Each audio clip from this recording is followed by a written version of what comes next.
Babak baru perseteruan pasca perceraian antara Sarwendah dan sang mantan suami Ruben Onsu kini resmi memasuki wilayah hukum yang sangat krusial. Kehadiran orang ketiga serta dugaan pemanfaatan fasilitas rumah mewah secara sepihak kini bukan lagi sekadar drama domestik biasa, melainkan telah memicu sorotan tajam dari praktisi hukum terkemuka, pengacara Agustinus Nahak. Secara mengejutkan dan tanpa tedeng aling-aling, Agustinus Nahak membedah secara gamblang 5 analisis hukum luar biasa yang berpotensi menyeret pihak Sarwendah dan kekasih barunya, Giorgio Antonio, ke jalur pidana maupun perdata. Analisis ini seolah menjadi angin segar dan senjata pamungkas yang berada di pihak sang mantan suami. Mulai dari legalitas gugatan balik hak asuh anak yang kini bisa diajukan ke pengadilan dan KPAI akibat terganggunya psikis buah hati, hingga ancaman pidana penyalahgunaan aset rumah tanpa izin pemilik sah untuk konten komersial. Lantas, sedalam apa lubang hukum yang kini siap menjerat Giorgio Antonio dan Sarwendah akibat kecerobohan mereka? Dan akankah 5 analisis hukum dari Agustinus Nahak ini menjadi tanda bahwa sang mantan suami akan segera melayangkan serangan balik besar-besaran untuk berebut kembali hak asuh anak dan asetnya?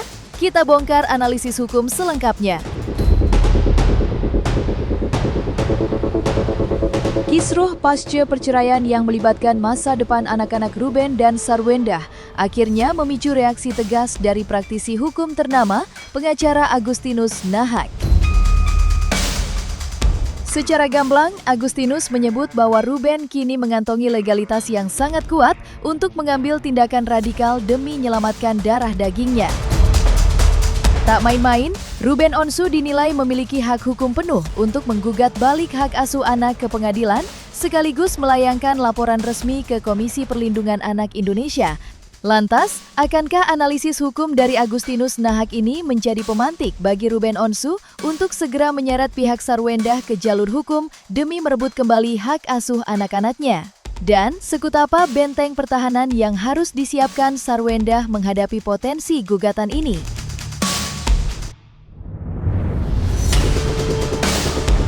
Memang dalam tahapan ini Ruben Onsu itu memang punya hak ya untuk melakukan semacam upaya supaya anak-anak ini bisa mendapatkan perlindungan.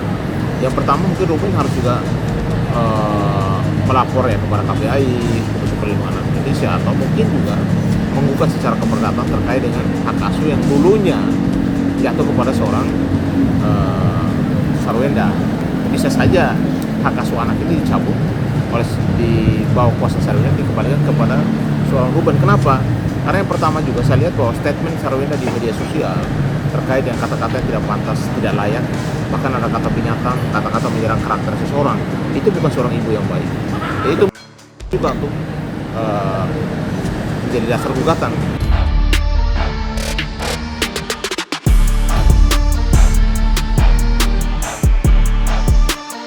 Di tengah kemesraan yang kian belak-belakan dipamerkan ke publik, sebuah peringatan hukum yang sangat menohok datang dari praktisi hukum ternama, pengacara Agustinus Nahak. Secara mengejutkan, Agustinus menyebut bahwa hak asuh anak yang kini digenggam Sarwendah berada dalam ancaman besar dan bisa gugur seketika. Bukan tanpa alasan, Agustinus Nahak menyoroti kedekatan intim orang ketiga yang belum sah di dalam lingkungan tempat tinggal anak-anak di bawah umur. Terlebih jika hubungan intim dan interaksi antara Sarwendah bersama Gio terbukti memberikan dampak buruk serta mengganggu stabilitas psikis dan mental buah hati, maka hal itu adalah kartu mati bagi Sarwendah. Lantas, akankah analisis hukum yang mengerikan dari Agustinus Nahak ini membuat Sarwendah mulai membatasi ruang gerak Giorgio Antonio demi mempertahankan anak-anaknya? Dan apakah Ruben Onsu akan memanfaatkan celah hukum ini untuk segera mengambil tindakan tegas? Kalau saya melihat suatu hubungan itu kan mereka ini hanya sebagai teman. Karena begini, pernikahan itu kalau diakui, kalau dilakukan secara konstitusi, kalau mereka tinggal bersama tanpa status, itu namanya living together. Itu namanya kumpul kebo. Ada juga menikah secara agama, menikah siri. Itu juga tidak diakui oleh konstitusi kita. Diakui oleh agama tertentu, tapi tidak diakui oleh konstitusi. Menikah yang paling benar adalah menikah secara konstitusi. Makanya saya selalu bilang apa? Akta nikah itu hanya satu. Surat nikah boleh banyak, tapi akta hanya satu. Akta itu dikeluarkan oleh negara karena ada hak dan kewajiban di situ. Makanya statusnya sekarang ini antara saudara sama si laki ini statusnya apa? Kita kan nggak tahu. Apakah mereka serumah atau mereka tinggal di lain rumah?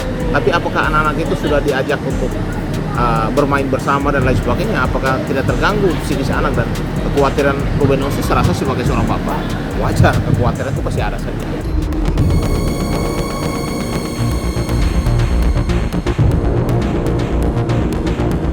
Praktisi hukum terkemuka, pengacara Agustinus Nahak secara mengejutkan membongkar celah hukum fatal yang bisa menyeret Sarwendah dan Gio ke meja hijau atas dugaan penguasaan aset tanpa hak. Secara tegas, Agustinus Nahak mengingatkan sebuah status hukum yang mutlak. Meskipun rumah mewah tersebut kini ditempati oleh mantan istri dan anak-anak, kepemilikan sah atas aset properti itu tetap berada di tangan Ruben Onsu. Secara legal, Sarwendah maupun Gio tidak memiliki kebebasan penuh, apalagi mengeksploitasi rumah tersebut untuk kepentingan komersial, seperti konten endorse dan bisnis pribadi tanpa izin resmi dari sang pemilik. Lantas, apakah analisis hukum dari Agustinus Nahak ini menjadi babak baru bagi Ruben Onsu untuk segera mengusir dan menertibkan aset-asetnya dari cengkeraman Giorgio Antonio? Dan bagaimana nasib karir komersial Gio jika pintu fasilitas rumah itu resmi dikunci oleh hukum?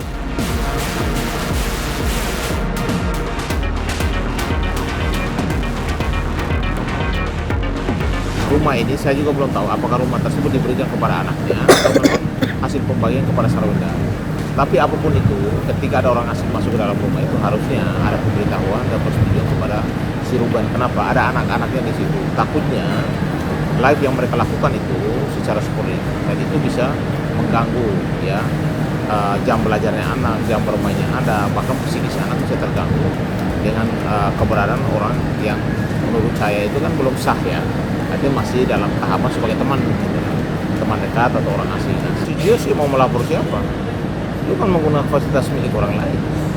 Bahkan di situ ada juga muncul bahwa itu kan yang mereka live kan menghasilkan. Nah kalau itu terjadi di rumah di mana Ruben juga punya hak di situ, harusnya kan seizin Ruben juga. Karena rumah itu kan tinggal anak-anaknya dan mantannya kan, bukan tinggal orang asing, bukan tinggal orang luar. Kenapa saya bilang orang asing? Karena dia kan masih sebatas hanya sebagai bekerja sama, bukan dia sebagai suaminya, sebagai calonnya atau apa, kita kan nggak tahu. Tapi kalau saya sebagai sisi perlindungan anak dan perempuan, bahwa ketika orang mau tinggal bersama atau menikah itu harus secara konstitusi, harus ada pernikahan secara resmi, harus didaftarkan sehingga muncul akta kan. Tapi kalau hanya sekedar tinggal duduk sebagai teman lalu tapi kesehariannya kita lihat sudah seperti orang dekatnya, nah ini kan menimbulkan kecurigaan daripada Ruben terhadap mental anak-anaknya dia. Jangan sampai nanti anak-anak itu malah lebih ke bapaknya, ke dia, bukan kepada Ruben lagi. Nah, ini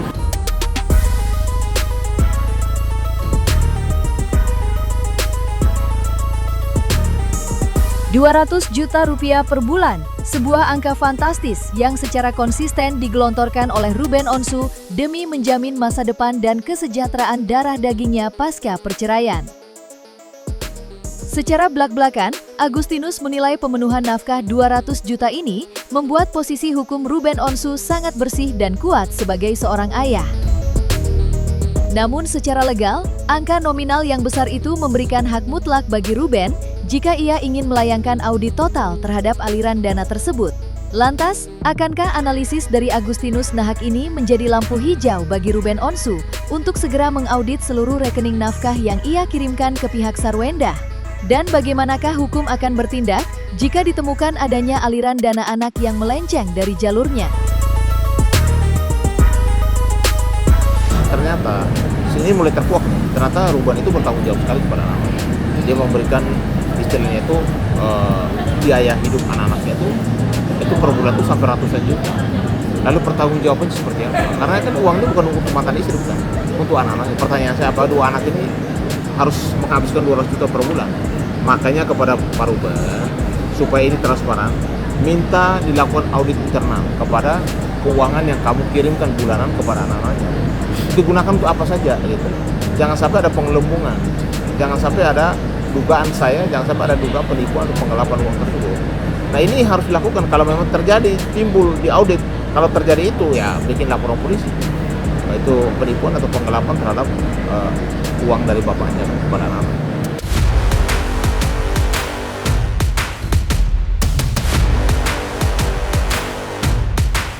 Praktisi hukum terkemuka, Agustinus Nahak, secara blak-blakan menguliti konstelasi hukum pidana yang berada di pihak Ruben Onsu. Agustinus menegaskan bahwa Sarwendah dan Gio sama sekali tidak akan bisa menyentuh Ruben secara hukum, asalkan semua ucapan dan tudingan yang dilontarkan oleh Ruben mengenai masalah anak serta penyalahgunaan aset dikantongi dengan bukti yang konkret dan akurat. Selama Ruben berbicara di atas fakta nyata, setiap laporan balik dari pihak seberang dinilai Agustinus akan langsung gugur dan rontok di mata hukum.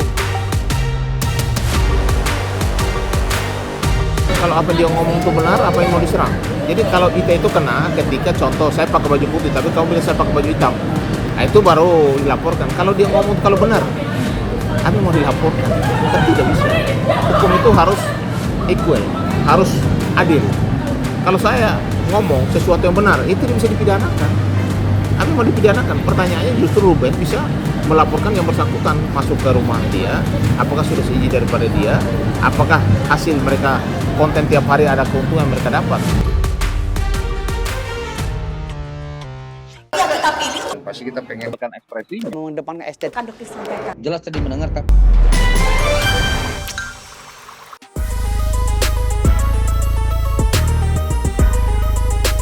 Dan jangan lupa untuk like, subscribe dan juga share channel YouTube Cumi Cumi.